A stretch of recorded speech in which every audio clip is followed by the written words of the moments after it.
This presentation will analyze outsourcing of clothing companies and how it can be remodeled into a human resources approach by creating a better work environment in a cost-efficient manner. Please take a moment to review the content that will be discussed throughout this presentation. A content analysis is a technique for systematically describing written, spoken, or visual communication. It also provides a quantitative description. Many content analyses involve some type of media or print. This content analysis involves analyzing the information discussed in John Oliver's Last Week Tonight skit entitled Fashion. It will focus on exploring ways in which outsourcing could be demonstrated in a more ethical way, moving from the classical management approach it is currently in to using the human resources approach, specifically viewing McGregor's Theory Y ideals. In this segment, John Oliver discusses the issues that have occurred in the outsourcing of the fashion industry, specifically Gap. He examines multiple publicized problems of poor health, safety, and age violations. This issue is explored through the decades, showing clips of both the publications of the inhumane facilities to the crisis management plans created to seize the discussion. This can be seen in the following clip. When the BBC visited a factory making Gap clothing in Cambodia. We've been told there were some children here making clothes for the Gap. This is Sun Tida. She's 12 years old. She told the factory she's 18. This is Chan Sita. She's 14. She too lied to get the job. Monitors never questioned either of them. Oh, come on, that is no excuse. If a child gained entry to a bar using a Pinkberry punch card as a fake ID, it's the fucking bar's fault. Oh, it says here your middle name is One Free Topping. Cool middle name, have fun in there. In response, Gap revoked approval of that factory and enhanced their age verification requirements, which sounded pretty good. Besides, it was the year 2000 and they had that ad campaign where pastel morons did the mambo. So we kind of forgot all about it again. Until 7 years after that, when a British newspaper visited a workshop in India. According to a published report, these children aged 10 to 13 were working as virtual slaves, stitching embroidered shirts for Gap kids. Okay, stop. This was just one of many examples displayed throughout the program. But how does one interpret this skit?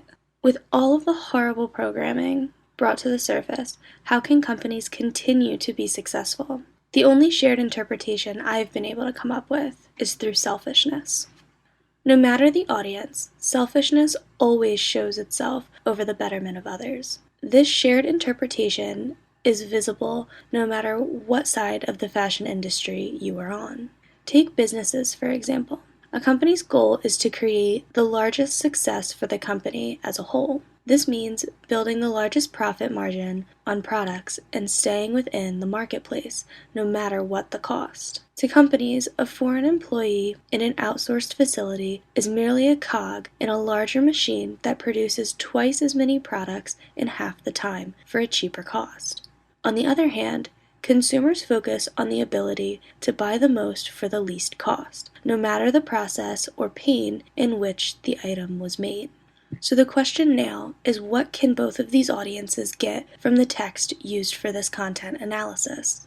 This clip helps both businesses and consumers realize the selfishness they possess and will hopefully help change the situation. To a company, this skit is seen as a publicity issue that must be fixed through crisis management, and a consumer will become more aware of the issues and understand where their materials are coming from. Currently, outsourcing facilities are run under a classical management approach, which runs its workers like machines, as described in an earlier slide. Converting this method into a human resources approach will create a more humanized environment, as this approach focuses on the total organizational climate as well as with how an organization can encourage employee participation and dialogue. Specifically incorporating McGregor's Theory Y management approach, which depicts several aspects that would change the environment of overseas facilities, such as using expenditures of physical and mental efforts, removing threats of punishment, introducing a reward system, providing a mentor, and commitments to proper working conditions.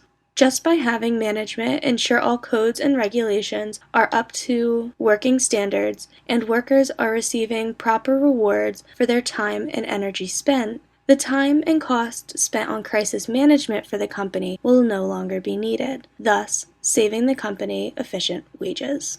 So, where do we go from here? If fashion companies decide to remain the same as they have been for the last 2 decades, it will only result in more crisis management plans being built, additional expenses being used to cover problems, and more third parties extorting companies to the public. However, if a change were to be made and the Y theory implemented, costs could be reduced by lowering crisis management efforts, creating cleaner, safer, and more enjoyable work environments, and allowing the public to embrace a more positive view on outsourcing American jobs. At this point, you may be asking yourself, why is this topic of such importance? American companies treat foreign establishments with no worth, no humanization. If the standards of American facilities were as low as outsourced facilities, they would be shut down for inhumane working conditions. If American companies choose to lower their pricing by outsourcing overseas, then the factories must be considered just as important as onshore facilities. People working in these factories must become more humanized by our society in order to get better health and safety conditions. Think to yourself, would you want you or your children working in a facility that looks like this? Just so that others can look like this. Thank you for watching.